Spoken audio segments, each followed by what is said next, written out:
Hello everyone, welcome back to another Q&A video guys. इस video में भी हम लोग बात करने वाले हैं बहुत सारे क्वेश्चंस के ऊपर जो मोस्ट इंपॉर्टेंट क्वेश्चंस हैं। तो आप लोगों को देखना है वीडियो को एंड तक। आप लोगों ने थंबनेल में देखा बहुत सारे क्वेश्चंस हैं, इसके अलावा भी मैंने बहुत सारे क्वेश्चंस को इस Q&A वीडियो में इंक्लूड किया है। तो आप लोग देखिए वीडियो को एंड तक ताकि आप लोगों के जितने भी डाउट्स हैं वो क्लियर हो सकें। तो चलिए गाइस वीडियो को स्टार्ट करते हैं। Question number first, Shivansh Mishra पूछ रहे हैं, भैया अगर हम फ़ोन पे देंगे एग्ज़ाम तो क्या हम एक पर्टिकुलर प्लेस पे ही फ़ोन को रख के दे पाएंगे? जी हाँ, बिल्कुल आपको एक ही जगह पर फ़ोन को रखना होगा, ठीक है। क्योंकि अगर आप ज़्यादा सेक करते हो फ़ोन को ना, तो आप लोगों को जो है ना अलर्ट बार बार भेजा जाएगा, ठीक है। और आप लोगों को मैंने बताया है गाइस कि अगर 3 बार से ज़्यादा अलर्ट आप लोगों के फ़ोन में आता है, ठीक है, कि आप अनफेयर प्रैक्टिसेस कर रहे हो या फिर ज़्यादा सेक कर रहे हो, ठीक है, फ़ोन को इधर से उधर ले जा रहे हो, ठीक है, और आपका फेस अगर प्रॉपर तरीके से नहीं आ रहा है, ठीक है, तो आपको जो है एग्ज़ाम से बाहर भी किया जा सकता है, ठीक है। लेकिन ऐसा कुछ नहीं होगा, ठीक है, आप लोगों को ज़्यादा डरने की ज़रूरत नहीं है, ठीक है। आपको केवल अपने एग्ज़ाम पे फोकस करना है और एक पर्टिकुलर प्लेस पे आप फ़ोन को रख दो। आपका फेस प्रॉपर जो है कैमरा के सामने होना चाहिए, ठीक है। आपको कोई भी अलर्ट नहीं मिलेगा, आप लोग अपना एग्ज़ाम दीजिए, ठीक है, कोई भी दिक्कत नहीं होने वाली है। बहुत ही सिंपल प्रोसेस है इसका। आप मॉक टेस्ट जैसे दोगे ना तो आप लोगों को क्लियर हो जाएगा सारी चीज़ें, ठीक है। इसीलिए मॉक टेस्ट मैं बोल रहा हूँ आप लोगों को सभी को अटेंड करना है।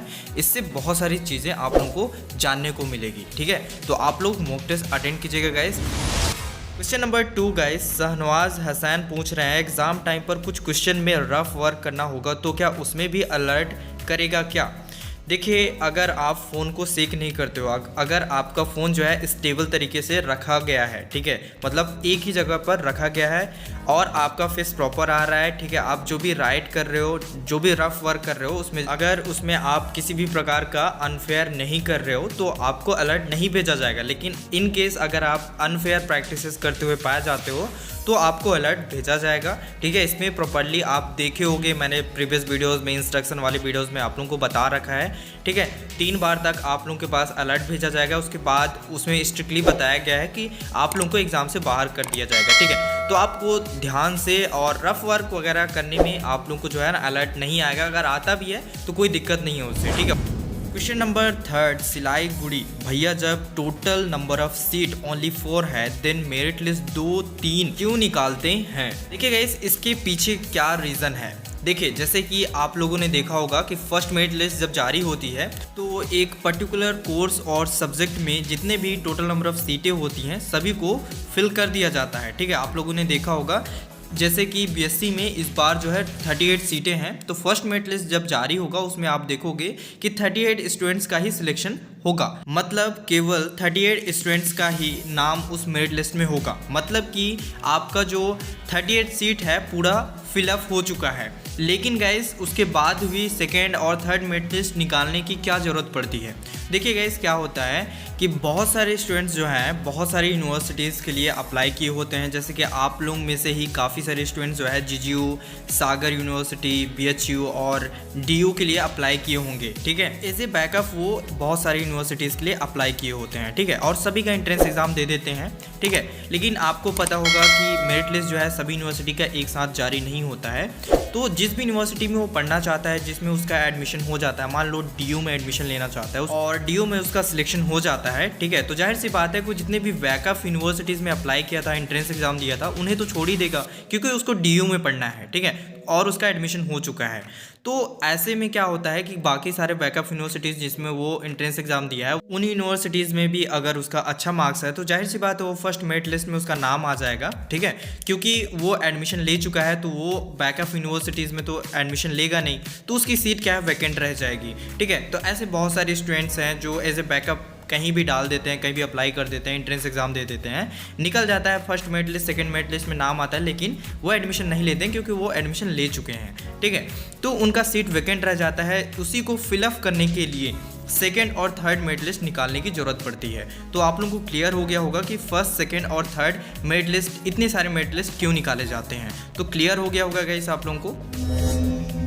क्वेश्चन नंबर 4, मिश भानुमति पूछ रहे हैं, sir first year ST students का स्कॉलरशिप के लिए अप्लाई नहीं हो बट वाई? देखिए ये पूछना चाह रही हैं कि फर्स्ट ईयर एसटी स्टूडेंट्स का स्कॉलरशिप के लिए अप्लाई क्यों नहीं हो पा रहा है, ठीक है, ये पूछना चाह रही हैं। तो देखिए गाइस, आपको मैं बताना चाहूँगा फर्स्ट ईयर एसटी स्टूडेंट्स का स्कॉलरशिप इसलिए अप्लाई नहीं हो पा रहा है, पोस्ट मैट्रिक स्कॉलरशिप, क्योंकि आप लोगों को जो है अगर आप मध्य प्रदेश से बिलोंग करते हो तो आपको स्कॉलरशिप 2.0 से स्कॉलरशिप नहीं मिलेगा, ठीक है। आप लोगों को एमपी टास्क का एक ऐप आता है, एप्लीकेशन आता है, उसको आप लोगों को डाउनलोड करना होगा, नहीं तो आप mptask.com में भी जा सकते हो, वहाँ से आप लोगों को स्कॉलरशिप फॉर्म भरना होगा, ठीक है। एसटी स्टूडेंट्स केवल एमपी टास्क से ही अपना स्कॉलरशिप के लिए आवेदन भर सकते हैं, ठीक है।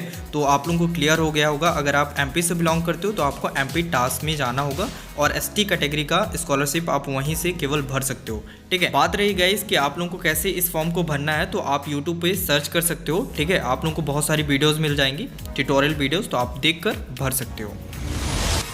Question number 5 guys, Amit Kumar पूछ रहे हैं सर बीएससी सब्जेक्ट में फॉर्म डाला है पर मुझे बीएससी नर्सिंग करना है तो क्या सब्जेक्ट चेंज हो सकता है क्या, प्लीज़ रिप्लाई। देखिए सबसे पहले मैं आप लोगों को बताना चाहूँगा कि बीएससी नर्सिंग कोर्स जो है IGNTU में नहीं है, ठीक है। और बात रही गाइस कि आप लोग कोर्स चेंज कर सकते हो कि नहीं कर सकते हो, मैंने आप लोगों को प्रीवियस वीडियो में बता रखा है कि आप कोर्स चेंज नहीं कर सकते हो। जिस कोर्स के लिए आपने अप्लाई किया है केवल आप उसी कोर्स के लिए एलिजिबल हो, ठीक है।